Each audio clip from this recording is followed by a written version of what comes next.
agora vamos conversar um pouquinho sobre alguns tipos de gastrite que pode aparecer aí no seu exame. Você pegou uma endoscopia e veio escrito lá, gastrite enantematosa. Em alguns pacientes vem enantematosa de antro, em outros vem enantematosa de corpo. Alguns outros resultados vem escrito pangastrite. Qual a diferença entre elas? A gastrite enantematosa nada mais é do que uma gastrite onde ocorre uma inflamação e essa mucosa ela fica congesta, ela fica edemaciada. Então, essa inflamação ela pode acometer tanto uma parte do estômago, ela pode acometer o corpo, ou o fundo do estômago, ou o antro. Cada região que ela acomete, a gente então dá esse nome, gastrite enantematosa de corpo, de antro ou de fundo. Ou ela pode acometer duas ou mais partes do estômago, que aí nós chamamos então de pangastrite. Por que é importante tratar a pangastrite? Porque um estômago inflamado, ele perde a capacidade de produzir o ácido e perde também a capacidade de produzir a defesa, que é o bicarbonato. Então, este equilíbrio da balança que mantém essa mucosa saudável é perdida e com isso você também perde a capacidade de fazer uma boa digestão e fazer também a absorção de algumas vitaminas, como ferro e vitamina B12. Então, quando nós nos deparamos com a gastrite enantematosa, nós temos por obrigação de biopsiar esse estômago e ver o que está causando essa gastrite. Normalmente, nessa biópsia, você pode se deparar com um H. pylori.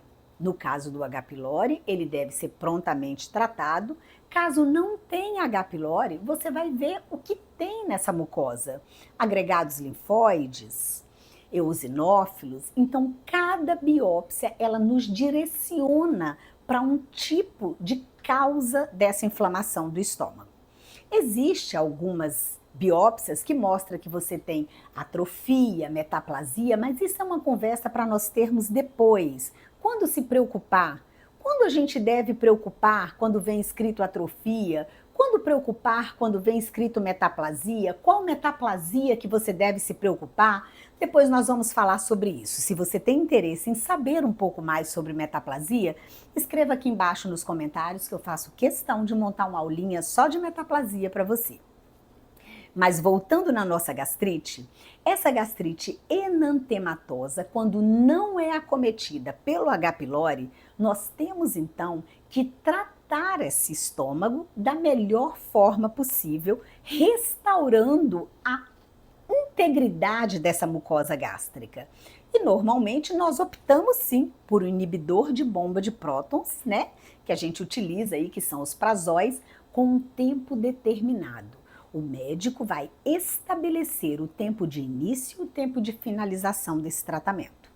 Após terminado esse tratamento, possivelmente nós vamos oferecer a esse estômago, isso vai, é claro, do profissional que está te assistindo, além da orientação alimentar, alguns fitoterápicos que agem perfeitamente restaurando tanto a saúde como diminuindo o processo inflamatório dessa mucosa.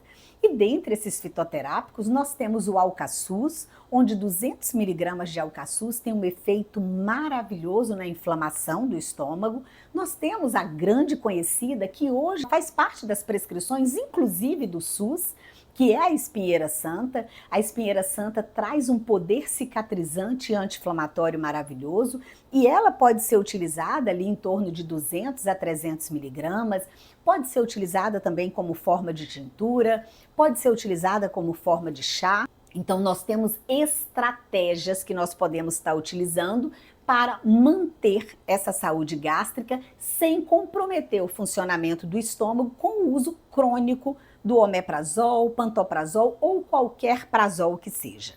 Então, este é o conselho que eu quero dar sobre a gastrite enantematosa e nós vamos falar depois sobre a gastrite erosiva. Deixe seu comentário aqui e não perca o nosso próximo encontro, porque eu vou falar sobre gastrite erosiva e como eu consigo te ajudar a restaurar a função da sua mucosa.